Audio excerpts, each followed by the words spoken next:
All right, hello everybody. It is Ryan, Coach Mark with WeVideo, live here from TCEA, and I'm here with Michael Wesley, who's gracious enough to join us for this experimental live streamed webinar coming directly from our booth here at TCEA. Michael, welcome. Thanks for coming. Hey, Brian. Glad to be here. Thanks for having me by. Yeah, we're gonna try to get that noise reduced here in a little bit. We can take that down for you. We are a little bit busy here at the booth right now as Michael's come to show off some of his content. He engages his teachers and students with WeVideo. So we'll try to fight through that a little bit, take headphones off. That'll make, I think, for a better listening experience for me. But yeah, so Michael, thanks for joining us. He's standing right next to me, by the way, so this is kind of a fun little experiment. There we are.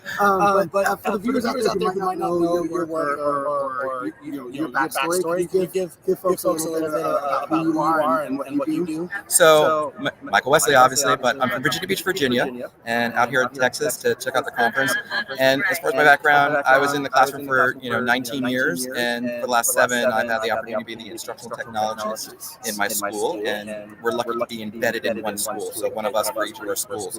And I think that came around prior to the pandemic, the flipping of content, and realizing that it's like when a kid watches a video, even if it's me on screen, it's like when you roll the card in, for all those people who remember those TVs on the card, you roll the card in and they're like mesmerized by it. Well, I found that when I was on a video, I was the one that mesmerized them. He's standing right there explaining to them, but if I put myself in a video and explain it to them, they listen better, and I had more first-time takers for that information. So it really developed from that and different platforms, and then WeVideo is my favorite. Well, we always love hearing that, and that's the thing about video to me, and we've had many of these conversations in the past, where I've also in presentations realized that the image of teacher rolling in the video cart, how exciting and novel that experience was, but really back then it was just like consuming media, right? I was asked by my teacher to watch a video, but it was something that wasn't, I don't know, part of the learning process. I mean, it was. We watched it, and then we would do a workshop or something. But what you're talking about, what you're here to talk about today is how you can engage both teachers and students in the production of media to help with the learning process, to help make the students think invisible, to help give an alternative way to be able to demonstrate understanding or what they know. So I think that's an important distinction to make. And that's part of the evolution, actually, because first it was like, oh wow, that they're paying better attention to me on TV. I'll be on TV, and when they come up and they ask you, what were those directions again? I'm in elementary school, so it's you explain it over and over again, and it got easier. Go watch the video. Go watch the video instead of having to go through all the explanation again, and it's in the video, and they'll watch it. So it evolved from that to how do we use video where you are the creator and totally. So flipping was great, and then figuring out how to blend it in, it was a lot of fun. Absolutely, and that's you make instructional content for teachers, or you show them how to use the tools to make the instructional content. You also provide students those media making opportunities. And so what's the, for me, just to start, where was the buy-in for you? How did you get your role to kind of influence or support or help teachers understand the value of using? Because I think that's a huge piece to this, right? The morning news. Yes. Okay. So obviously, because you're the tech guy at the school, you're running the morning news program, and it was set up originally like kids behind a desk reading something, and as I walk by the rooms, people would just be, they're not engaged or interested in it because it's like a very old news report. So let's make it like a morning talk show, and let's have the content that the kids are creating be part of the news, like the commercials. So what I used is I found out that kids watch the news when it's engaging and interesting, and I started modeling in the news. I would take their content and jazz it up a little teeny bit. I would throw it into WeVideo. I would put music underlay under it, just moments, because they already created the content. And by watching that, they go out and create the content themselves and at home. Yeah, absolutely. And apologies for the echoing. We're figuring out some audio issues. I muted myself, so hopefully that has taken care of that. If not, we'll work to get that resolved for you as soon as possible. But yeah, Michael, everything that as we kicked off this conversation that we've been talking about is so important to remember. And I know a lot of folks that use WeVideo start with the morning news, right? Start with getting students engaged with creating those media making opportunities just through a simple, not simple, but like an easy application of video. Well, that's the thing is that it is simple. News, right? I mean, WeVideo is drag and drop. You take your video, drag it on a line, take your music, drag it on a line, shave it off, shrink it. It's the same skill set that we've been using for years in Google Slides and Word. I mean, that's made it so easy, which it takes the fear out of it anytime you make something easy. Absolutely. And then kids, they don't have any fear. So that absolutely they don't. And they can, often I hear stories from teachers or other educators that if you're intimidated by a product like a video technology, that the students are often going to be far less intimidated by that experience and take to it a lot faster than we might. And the ones you don't expect may take to it. We'll take to it even faster. And it's like, wow, I didn't know you had that voice. Right. And that's my favorite part about finding those kids out there who normally don't have that voice. And some of them come in and they come in strong and their voice is loud and everybody hears it when it's on a video. Absolutely. TV on cart theory. Yes. Yeah, right. Yeah, absolutely. And okay, so we're going to share some resources that Michael has prepared for us. So I'm going to go ahead and share that bit.ly link with everyone. I don't know where it went. It disappeared from my presentation. So I'm going to go ahead and share my screen so that you can all have access to his WeVideo jump sheet, as he calls it, which he has tons of examples and tons of content for you to see examples of what he shares with us today. So our sheet here that I'll put in the chat, you can also see the bit.ly there. It's bit.ly/TCEA WeVideo. I'll go ahead and throw that in the chat for everyone now. And please go ahead. We're not going to be able to show all of these video examples. We're going to be hanging out for about the next 20 or so minutes, just chatting about video. But if you are interested in looking at some of all of these examples that Michael has so graciously prepared for us, please do, because they're going to illustrate a lot of what he's been talking about. So on that note, we talked a lot about like the excitement of the morning news, or how you got students involved in that. Is there a particular example that we can pull up for folks to see what you're talking about? So we have, like, everybody has technology in their district, and the computer guy is the one who gets the least amount of time compared to the reading and the math specialist. So I found out that the kids engaging with the news and seeing it were like excited about it, and once they're, even if they come up and say the Pledge of Allegiance, it is like they're a star, and they love that. So I like to highlight the joke reel is a combination of how they were using short videos with Adobe Express, and they created that, and I just underlaid some music in that. That's a great example of one of the things that the kids were doing and submitting for the news. So I would turn in from Canvas, they would turn in their clips, and I would push them together. So you app smash them, which is a super common thing to do with the video technology, using graphic design software or animation software that you can then bring into WeVideo to create a more. And that's the beauty of it all. I can bring so much in there, and I have so much more, and it's just even easier than some of the other platforms to put a video. What's the Christmas tree? Let's take a look. I'm going to turn the volume off on this video so you can talk over it, but this is how, kind of an example of what you did for, was this part of the morning news is what you were saying? Part of the morning news, I did hey, did you know you could do this? And then some teachers submitted, their voices, like old Chatterpix type of a thing, where the character moves and it talks. So the teacher's talking or the kids are talking, and they're just telling jokes. Right. So easy entry, as far as putting it together. They submitted the clips. I stacked them, put music on it, and silly music or little sounds. And, it next thing I know, it was that day that the kids are out in the hallway creating those content things. It's like So it may start with a joke, but it'll expand from there to share more learning. Capture their imagination, what they could do with their creative capacity. And show, and then this is one of those things that they want to go home and they have their laptops at home because we're one-to-one, they come in back and forth, they go home and they can do it there. Totally. So morning news, right? Get them excited, get them bought into the idea of video. So let's make them TV stars. TV stars, yes. What's the number one when a student or a child is asked what they want to be when they grow up? What is the number one answer that is received? Well, you know what? I don't ask that question anymore because you never know what you're going to get. YouTube influencer. Yeah. Okay. Oh, well, that's my angle. I was like, don't you want to learn how to be when you're older and 13? Exactly. Know how to make those YouTube videos. So.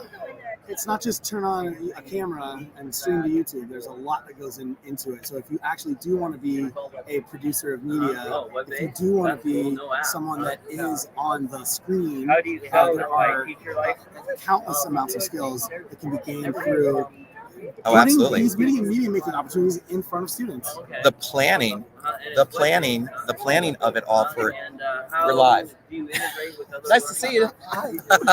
Sorry. The power of live streams at a conference. What's up, man? Okay. So, anyway, going back to that, just the skill set, because there's a lot of planning to put it in for a video. You got to plan what you're going to do, and then they get wrapped up in doing the research and getting the information that they're going to insert into the videos, and they're excited about that because you got to have all that before you can really make a video. Absolutely, and think about, like you said, the planning, the preparation period, right? So that idea, and when people think about video, in a lot of conversations I have sometimes with district leaders or school building professionals or leaders or teachers themselves, it's that the idea that video only exists in the creative arts or the media classrooms, but that really isn't true. Those kinds of skills that you're using or teaching students in terms of planning and preparation are activating higher order thinking skills that can be applied in core content areas. So, like, what's your thinking there about how you would take something like, okay, we do this morning news show.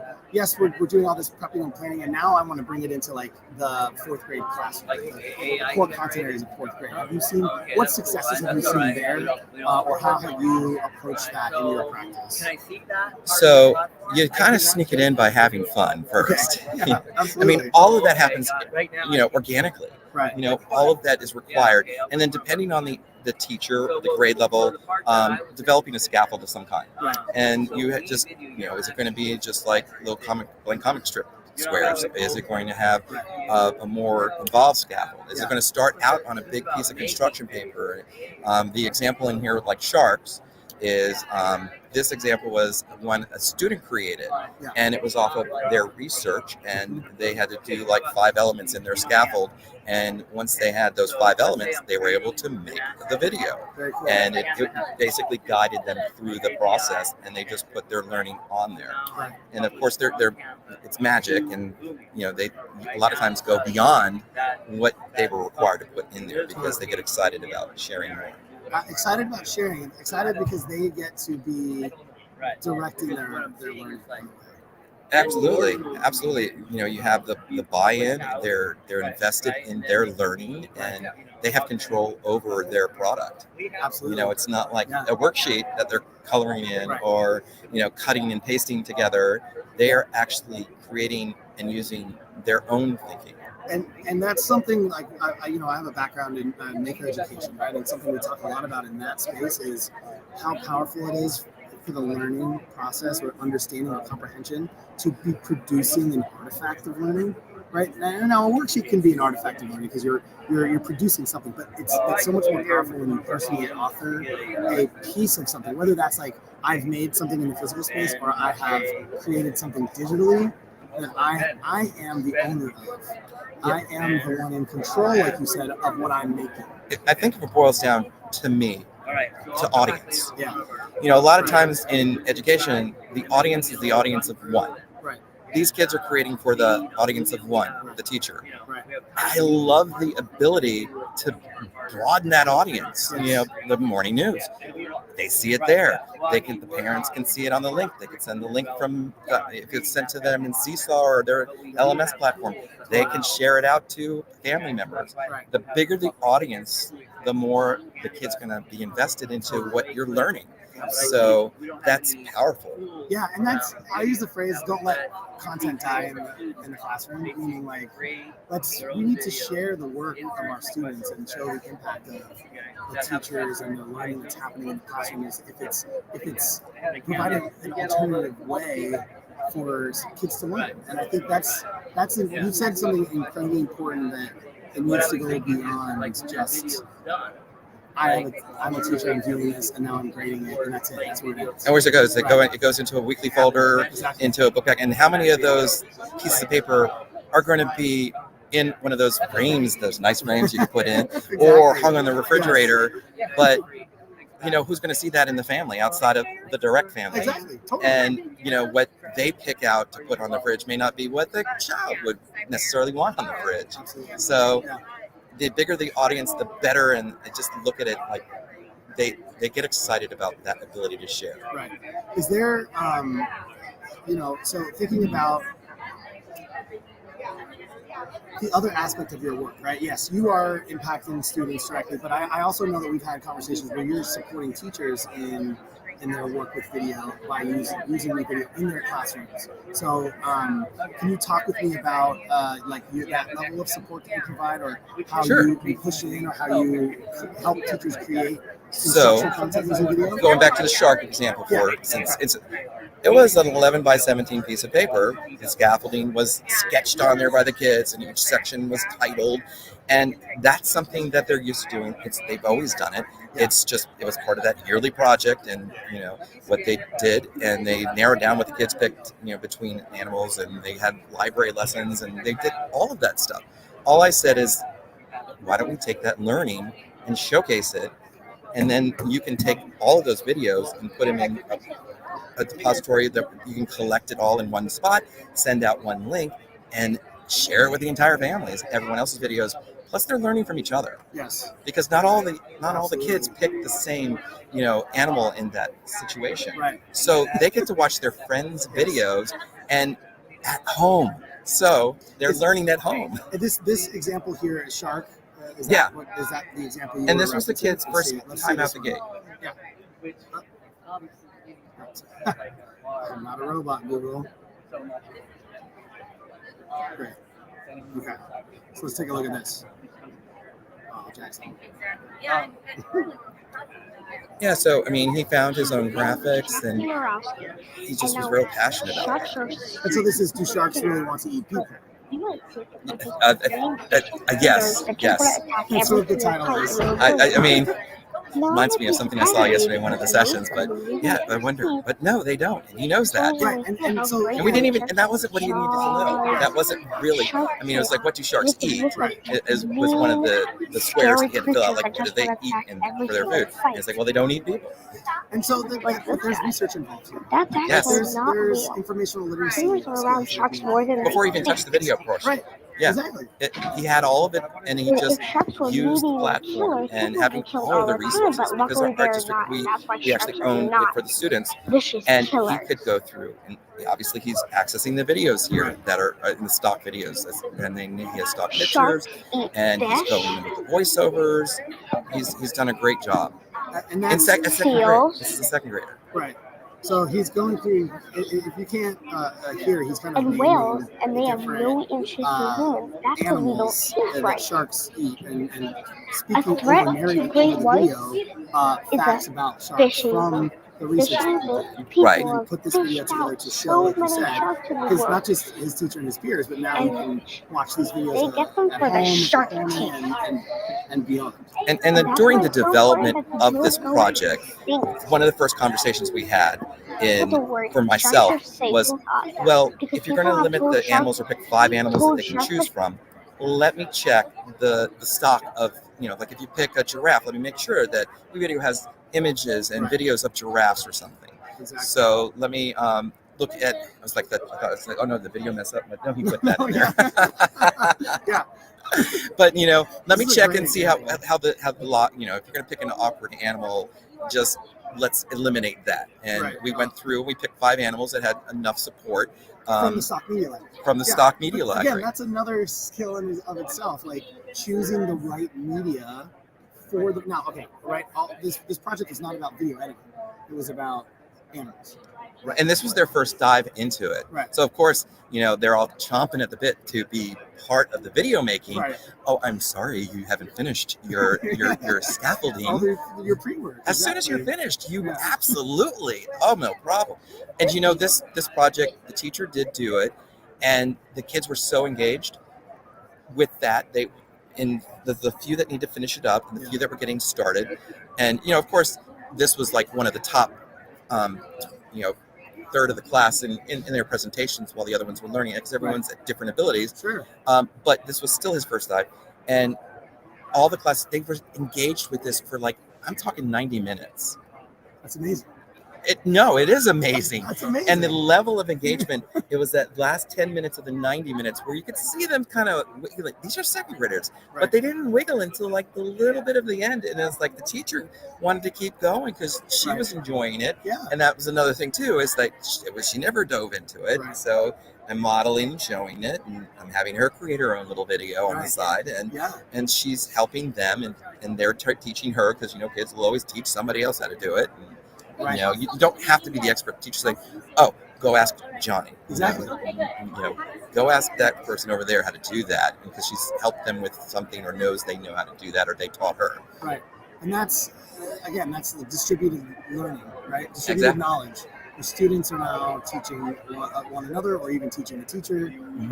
And someone like you who has already the ability to understand the value here, as you're getting buy-in and as you see the students being so engaged, the teacher sees that. Right, exactly. So the teacher understands, oh my gosh, this is a powerful tool. So, you know, that's how I sneak in, and I sneak in. I say, hey, I can make your stuff really cool. And you can do it the same way you always do it. At the end, let's create a video. And then that's where so much learning happens, because once you start putting that video in collections somewhere, and those kids can have access to it. I mean, we have data that showed, we did a drive-by lesson, and it was with video, where the kids were making like a video where they're finding features of the text, and you know, like, oh, that's a glossary, that's an index, you know, and they would make a video. This is a glossary.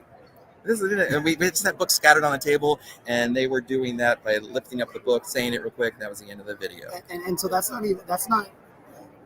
at all a project on how to edit video or how to even create media. That's a vocabulary lesson, really. That's acquiring like language of literature. Exactly, and knowing and knowing those features of the text, and they would, that's, you're incorrect there, and they would correct each other. Well, 3 of our classes, they had gone back and used it throughout the week, and they had like almost 100 views on all these videos. It's amazing. Yeah. And then the other class, oh no, and they were one and done. It was like a 40-minute lesson. They did it in their centers afterwards, because they were saying that, you know, every day they would read a book and say, this feature is this feature is this.